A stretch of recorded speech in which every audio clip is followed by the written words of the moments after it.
Hey there, Lindsay here, the Frugal Crafter. Today we're going to do a sketch, and we're going to start off with a horizon line right down the center of our picture, which is kind of weird. We usually don't do that, but for this one we are going to try to get it as level as you can. I mean, you can use a ruler. I probably should have done that, but I'm just going to kind of eyeball it here. And then we are going to kind of make like a little bit of a shoreline like that. And I think we're going to call that good. So we got sky, we got water, we got some grassy shore there. And I'm going to start off by, actually, yeah, let's start off by just kind of wetting the sky area. I think I'm going to switch to a round brush though because I'm using some half pans. This is the set that I'm using. These are the Yarka, or actually White Nights, tube watercolor set of 12. I just got these to review. I've used them a couple times. This is what the box looks like if you're looking for it. They're very affordable, artist grade watercolors. And I have used their pans. This is the first time I'm using their tubes, or this, you know, this set of paintings that I've been doing with them is my first time using the tubes, and I have dried the paint down in half pans. I've got cerulean blue here, which I'm not crazy about their cerulean because it's a little bit on the weak side. I'm going to take some of that. I wish I had a phthalo blue instead, just for like a limited palette's sake. I'm going to grab some ultramarine too and mix that in. The ultramarine is nice and strong. I will have a review on these at some point. I think I prefer their pans, to be absolutely honest, over their tubes, but sometimes it just takes a few paintings to really get in the swing of things with a new brand, or a new to you brand. I have some ultramarine. I put these pans in this little tray here. I put them in these smaller half pans. They're kind of like the same size that Winsor & Newton uses because they're plastic palettes. These guys right here, they don't take a regular size pan. They take a slightly smaller pan than normal, so I want to be able to put those half pans in there with my other White Nights and Yarka paints when I'm done. I'm going to throw some little purple clouds in my sky, close to the horizon.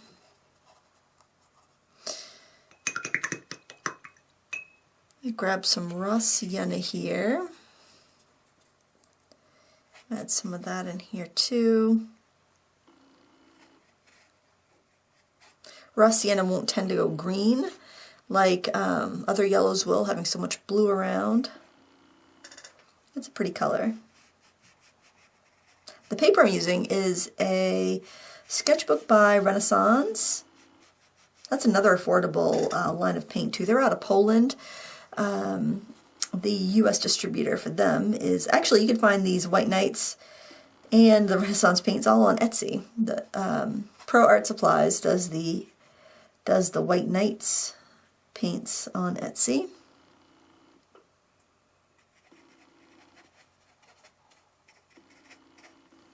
And the sketchbook is from A Little Creative on Etsy. It's kind of pretty, actually. These colors handle really well on this paper. I'm going to get a little bit more of the raw sienna and just kind of add a little bit more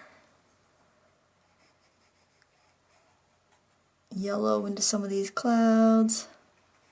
They will gray down if you get them into the purple, but there are some kind of purpley gray clouds, so that's fine. You could actually even mix it if you want to get some of that gray on purpose. I used washi tape to protect the edges of my paper.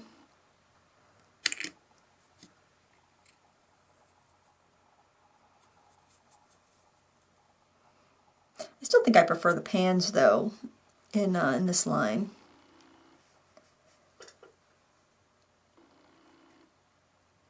But I tend to like to work from my paint dry, and so pans definitely tend to have that a bit of an advantage there because they're already dried down.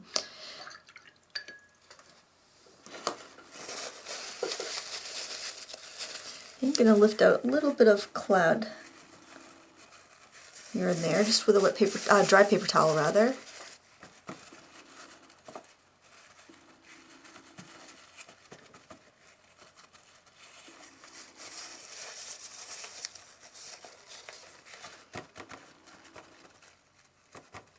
A bright spot over here where the sun's going down.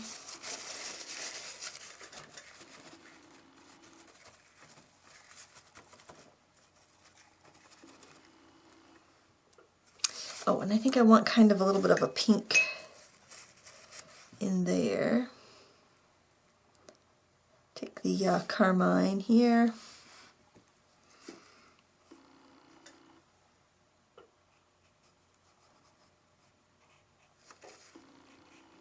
Also, I can lift up some puddles.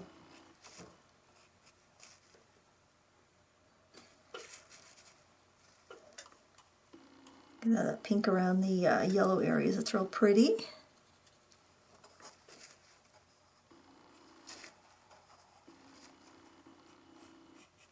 All right, now any of those colors could also be reflected into the water.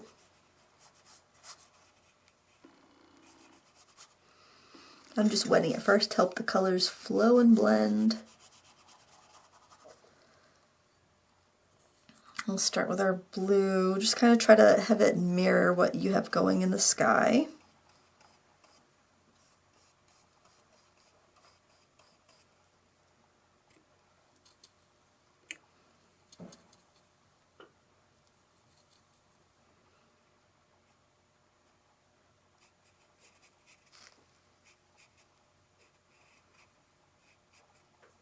Watch out for puddles. You don't want to have a lot of puddling. Just dry your brush off and you can go in and kind of soak up the puddle and spread the paint around if you need to.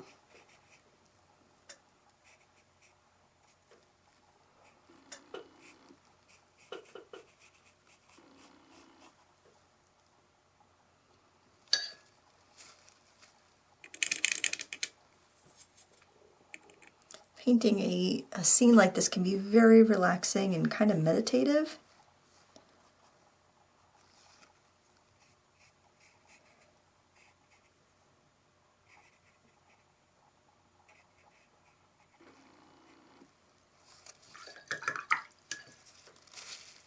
Get my yellows in there, my raw sienna.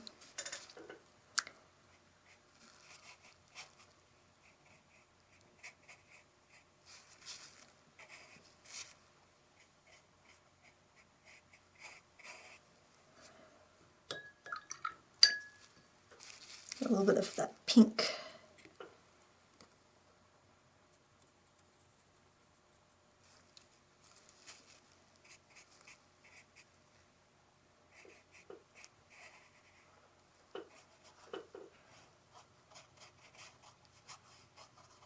Now there's also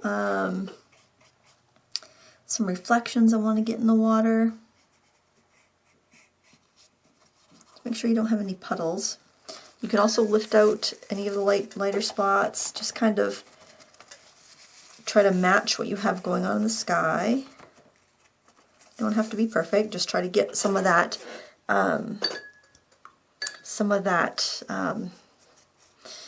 that character. Now I'm going to mix my darks from the colors I've been using. I'm going to switch to a smaller brush so I don't have so much water. I'm going to start off with a purple, so I'm going to start off by my carmine and my ultramarine.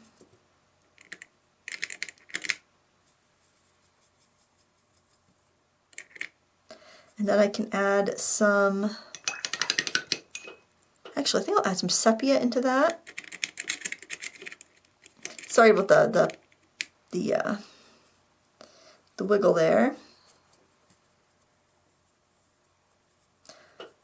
There. So it's kind of like a pasty thickness there. You can see how thick it is on the palette. And I'm going to go in and just start adding that just above the horizon. And what I'm going to do is just very, very loosely throw in some faraway foliage. And it's fine if it feathers out. In fact, I kind of expect it to because it's further away, so I'd want things to feather out a bit. So the fact that the sky is still a little damp actually works in my favor. If you're doing this after everything's dried, you might need to just kind of either be more precise or soften things as you go.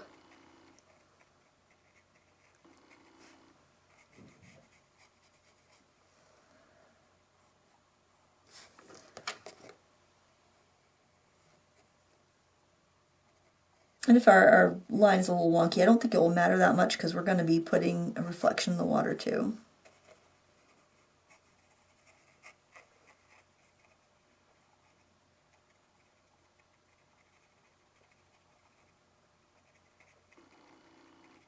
I'm not doing anything too specific.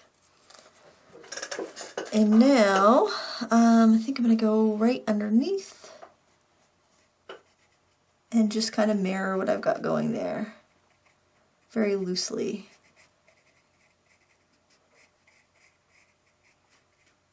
I like to leave a little sliver of white if I can, but if I can't, or if you lose it at points, that's fine. It just gives you that little delineation between the reflection and the sky, or the reflection of the water and the land. And you can let it distort a little bit in the water, so if you're not getting perfect representation in the water, if it's not a perfect mirror, that's fine, because you can actually let it get a little bit fussy, or fuzzy I should say. Alright, so now I'm going to mix up some green. I actually might use a pre-mixed green that I have with some other colors. Let me see, if I take the emerald and add some raw sienna to it, let me see what I get there.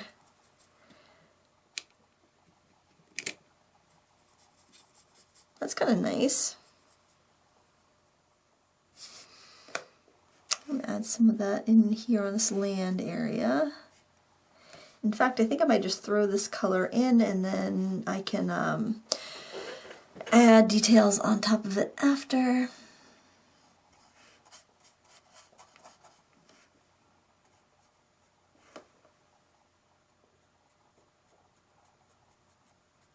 You just pull a little bit up so it's not so cookie cutter there. We don't want it to look like it's cut and pasted.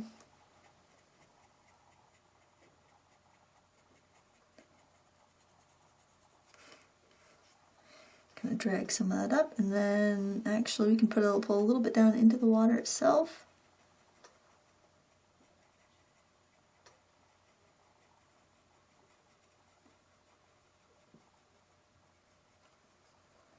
All right, you can even scrape into the wet paint if you want to. You can use the end of a paintbrush, or you could use a credit card scraper. I think mine's in the drawer. Oh, no, it's right here. I have so many different projects out on my table that things get buried. I've got to finish up a couple things and put them away. I might want to layer over that later, but that's good for now. Grab some more of the raw sienna.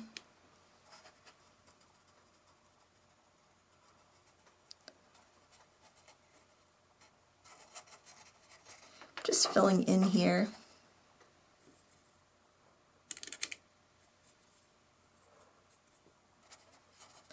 Some of that dark from our shadow in with the green towards the bottom here. Create a frame for our scene.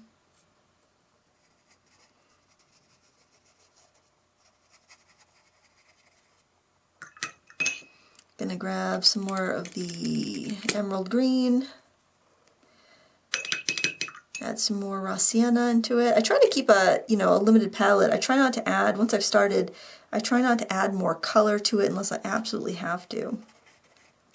I find that it gives me a more cohesive look when I do it that way.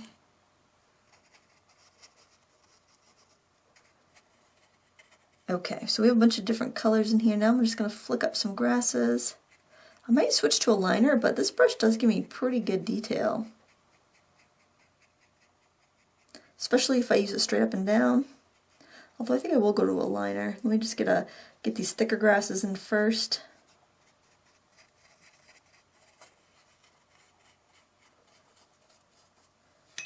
Alright, then I'll grab a liner brush. Load it up on my palette here. This palette's from the larger Yarka and White Knight set, so I think some of that darker in there.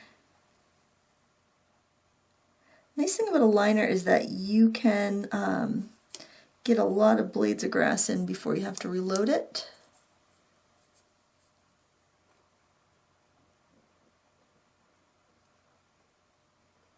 I like having these long grasses down near the front because it adds a lot of scale.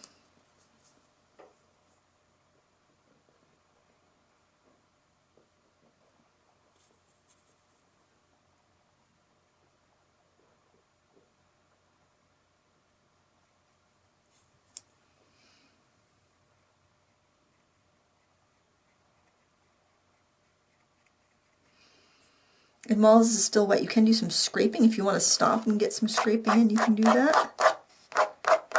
I notice on this paper with this paint, it tends to squeegee the paint out and give me a lighter line, which gives me like more of a highlight than the shadow. And you'll notice that different papers and also how wet or dry your paper is when you try to do the scraping really make a difference. Also, if you go on if you slice it like a knife, you're more likely to get a darker line, and if you squeegee it from the edge of the broad edge of the angle, you'll get a darker. Or broad edge you get a lighter, and finer edge you get a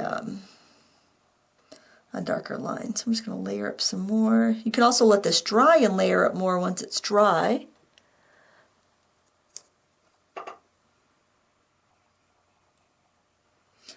I'm not a big user of cerulean blue. That's not a color I use a lot.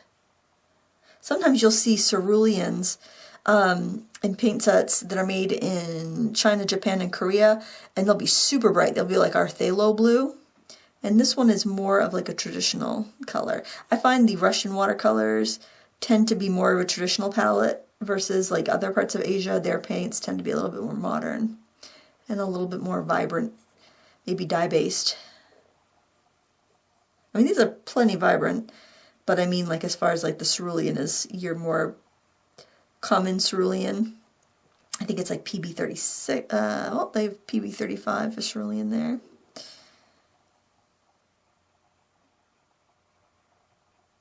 All right, I think I'm gonna let this dry and then maybe come back with a few more details. I let this dry, and I'm a little concerned with the lack of depth there in that dark. I think I'm going to have to use some black. This set did come with, it did come with lamp black. Now where, oh, you know what? I think I was using the black. I wasn't using sepia. I was using the black in there. Oh, look at that. That's, okay, that's even actually a little bit more. Now that must be the sepia. That is pretty dark. I mean, that's pretty brown. Let me try this. I think I had this in a pan that previously contained purple. I see a little purple stain. Yep, that's the black. So I'm a little concerned where it just doesn't feel like I have enough depth there. I'm going to go in here with some of this darker color and just add a little bit of almost like a little bit of shading or something, just to kind of hopefully push it back a little bit. I know I am making it a little bit crisper, but I'm not going up to the edges, so I'm hoping this will just work to push this further into the background, maybe. And just give us a little bit of a little more atmosphere, maybe. I like the White Knight paints. I'm not sure I'm like sold on this particular arrangement of them, but I'll have a review once I've used them a little bit more and reviewed what I've created with them. I don't think I will add it to the shadow though. I think that's going to make it a little bit too, you know, I think that'll flatten it. I think just having it in the way back like that is going to help push it. And now I'm going to take that color and add it elsewhere. I'm going to mix it with some green And I'm going to throw that in just kind of along the shoreline. And these grasses back here.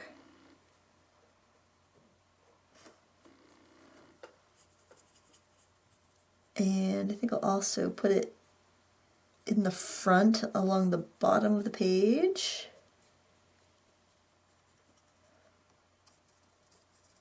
Maybe even just kind of stamp it in there and use a liner to spread it a little bit.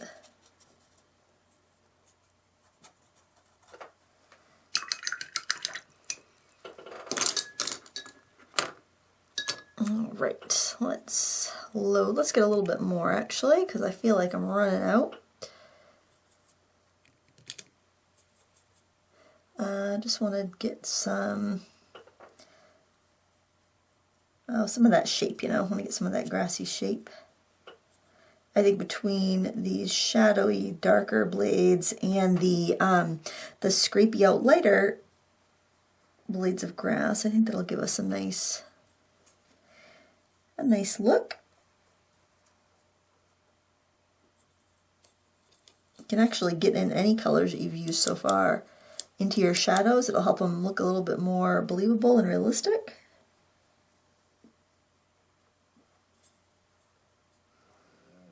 Here we go, just kind of scribble it in there if you want a darker patch. I feel like I want to pull a little bit up into the sky. Grab a little bit more black. I typically don't use black watercolor unless I'm like mixing it with something to do like an atmospheric type of thing. But sometimes you just need that value range, and if you're not getting the value range with the other colors, like there's no phthalo blue, so it kind of makes it difficult to make the darker blacks, doing something like this can help. Mixing in a black can help in that respect, but I typically don't like to mix black to darken a color. But it just depends on what you got, what you have available, and what your painting needs. So if your painting's going to be improved by doing this or that, even though it's not like something you typically do, or quote unquote the right way, or the, you know, a rule that you like to follow, it's going to make your painting better. I'd say go for it. At least try it, especially if you're not happy with what your painting is, because if you're not happy with it, then who cares? You know, if you're not happy with it, try things. See what you can get to work for you. I used to never use white. I used to be like a transparent watercolor purist, but you know, I found value in it. Sometimes you change and you want to try something different. All right, let's blast this real quick with a heat tool so we can take our tape off and see how she looks. If you want to put any birds in the sky, you can. You know, I kind of like that, how like this, where I dabbed in the colors there. I think I like this paint more, like the less I do to it, the more I just kind of let it blend and leave it alone. Which is probably the case for a lot of watercolor, because, you know, watercolor is just so generally beautiful. The pigment on good paper is just such a pretty thing anyway. But,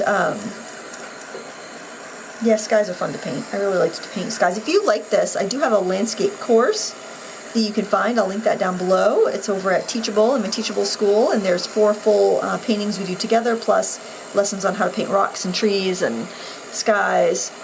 I love painting rocks. Usually if I'm like doing an imaginary landscape from my imagination, I'll start off with rocks because that's my favorite element.